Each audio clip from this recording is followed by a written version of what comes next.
शायद राहुल जी भूल गए हैं, एक नारी सब पे भारी। और यहाँ तो आज हजारों की संख्या में नारियाँ थी, कहाँ जाएंगे राहुल जी बच के।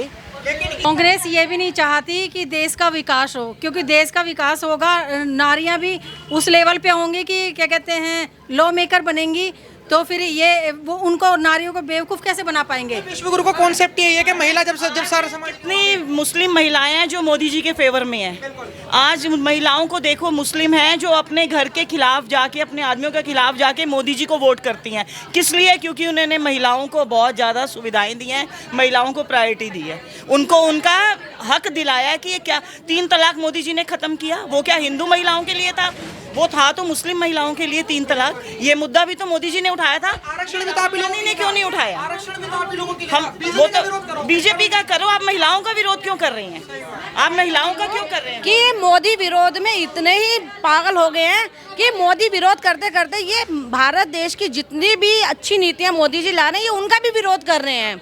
ये सिर्फ मोदी का विरोध है, देश का विरोध तो कर ही रहे हैं, साथ में मोदी जी का भी विरोध कर रहे हैं। इसकी ईगो हर्ट हो रही है। इसका जो ये मुद्दा है ना, ये सिर्फ इसकी ईगो आ गई है। महिला आरक्षण तो कांग्रेस का मुद्दा था, राहुल गांधी सोनिया का वो उसको नहीं ला पाए ना, उनमें इतना दम नहीं था उसको लाने का। अगर उनमें दम होता तो आज ये मोदी जी कदम लाते, वो कब का ये ला चुके होते। क्योंकि इनके यहाँ तो पीढ़ियाँ है ही नहीं ना, इनके यहाँ पीढ़ियाँ नहीं है। इनके यहाँ 2 ही महिलाएं थी जो कर चुकी हैं, अब तीसरी पीढ़ी है नहीं, तो वो किसको लाएंगे महिलाओं में? इसलिए उन्होंने वो मुद्दा ही दबा दिया, उसके खिलाफ आ गए। क्या प्रियंका वाड्रा जी थी, वो कहते मैं अपने बच्चों को राजनीति में नहीं लाऊंगी, लेकिन वो एक टाइम पे अपने बच्चों को भी राजनीति में लाएंगी, क्योंकि अब राहुल गांधी जी का तो कोई परिवार है नहीं, राहुल गांधी जी का तो परिवार है नहीं, तो ये प्रियंका वाड्रा जो ये अपने बच्चों को राजनीति में लाएंगी।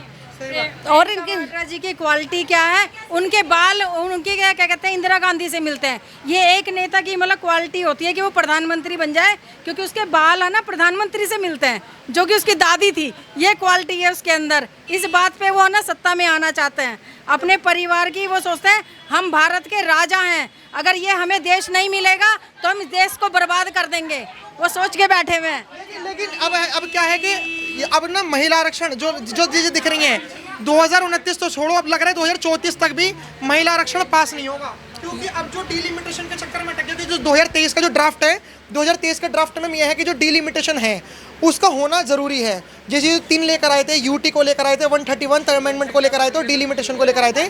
अगर इनमें से कोई एक पास नहीं हुआ तो महिला रिजर्वेशन पास ही नहीं होगा। अब महिला रिजर्वेशन पास ही नहीं होगा तो फिर कैसे चीज़ें चलेंगी? मोदी जी ने इसीलिए तो ये सत्र जल्दी किया था। बीच में बजट जो 2 सेशन होते हैं उसके बीच में ये सत्र इसीलिए किया गया कि जल्दी से ये सारा बिल पास हो और डिलिमिटेशन प्रोसेस स्टार्ट हो, जिससे कि इसको लागू किया जाए। बट वही है, विपक्ष तो चाहता ही नहीं है कि कोई भी अच्छा काम हो और नारी आगे निकले और नारी अपना उत्थान करे। और उनके ही टर्म में ये बिल निकला था, स्टार्ट किया गया था उन्हीं की सरकार ने, लेकिन उनमें इतना दम नहीं था, इतनी स्ट्रेंथ नहीं थी, इतने निर्णय लेने की क्षमता नहीं थी जो हमारे मोदी जी में क्षमता है।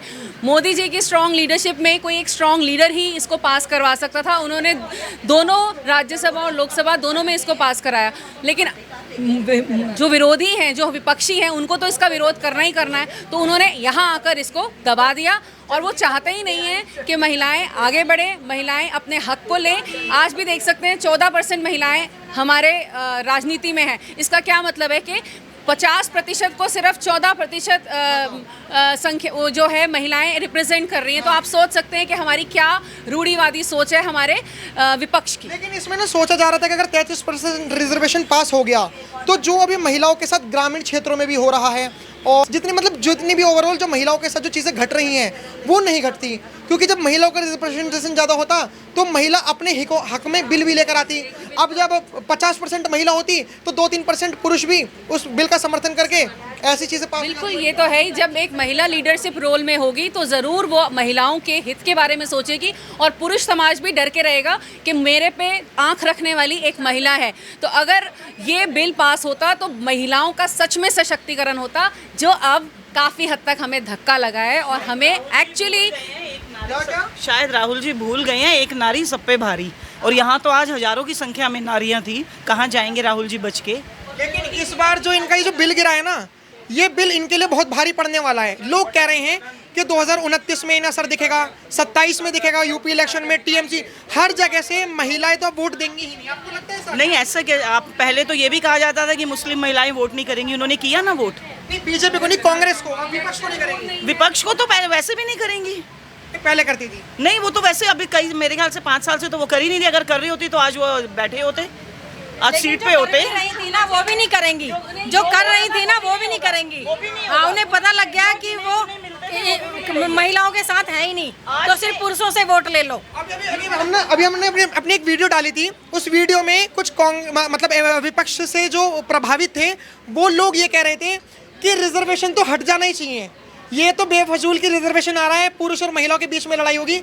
मुझे लगता है शायद वो मतलब उन्होंने कांग्रेस वगैरह से थे। जब शुरू से हमारी देश घर चला सकते हैं तो वो बिल्कुल डेफिनेटली वो एक देश भी चला सकते हैं। जहां हम बात करते हैं आबादी की तो 50% नारी है और 50% मेल है, तो लेकिन बड़ी शर्मनाक बात है कि जहां हम अधिकारों की बात करते हैं कुछ ही % महिलाओं को अधिकार दिए जाते हैं और चंद लोग आ जाते हैं कि महिलाओं को आरक्षण नहीं देना चाहिए।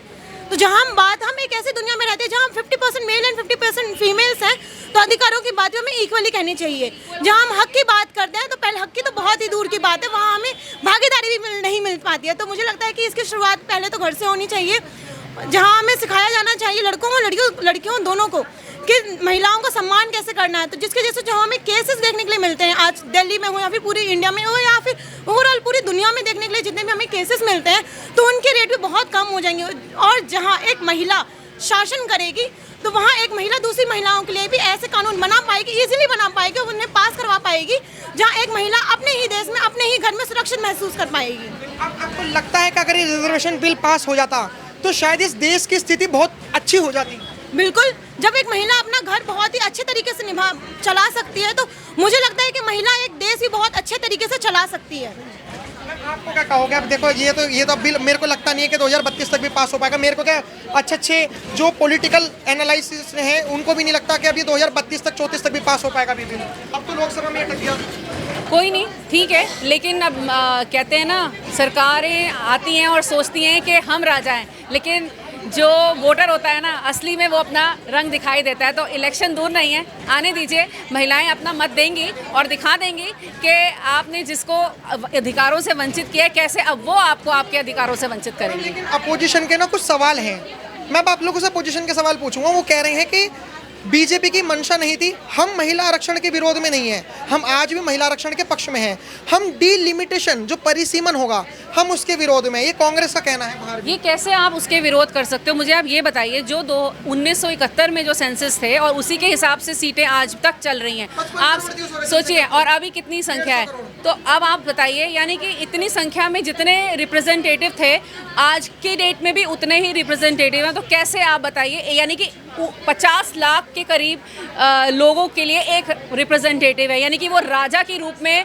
आज की डेट में वो लोग चल रहे हैं और लोग उनके सामने सर झुकाते हैं। तो यानी कि आप एक राजवाद की नीति बना रहे हो, इस तरीके का सिस्टम बना रहे हो कि लोग राजा महसूस करें अपने आप को। इसलिए डिलिमिटेशन होना ज़रूरी है कि एक समानता आए, एक जो हम नॉर्मल इंसान भी अप्रोचेबल हो जाए। अभी जैसे लोग ना यूके से कंपेयर करते हैं हमारे देश को, यूएसए से करते हैं कि उनसे क्यों नहीं कर रहे हो, लेकिन वो लोग ये क्यों नहीं बताते कि जो यूके है, यूएसए वगैरह वगैरह के जो कंट्रीज हैं उसमें 1.5 लाख, 2 लाख, 1 लाख के लिए एक एमपी होता है जो अपनी पार्लियामेंट में, या कांग्रेस वहाँ पे कांग्रेस होती है पार्लियामेंट का नाम, वो जो रिप्रेजेंट करता है। तो हमारे देश में 50-50 लाख पे वो अच्छे से कैसे रिप्रेजेंट कर पाएगा? बिल्कुल वो रिप्रेजेंट कर ही नहीं सकता। तभी तो मैंने बताया ना कि राजा वाली सिस्टम, अगर मुझे मेरे एमपी से या किसी से मिलना है तो एक्चुअली मेरे लिए बहुत मुश्किल हो जाता है ये चीज़ें करना। और वो एक ऐसी, हम लोगों को इस तरीके से महसूस होता है कि हमारी कोई वैल्यू नहीं है, यानी कि हम उनसे मुलाकात करने के लिए हमें लाइनों में लगना पड़ता है और हम उनके साथ मिलने के लिए,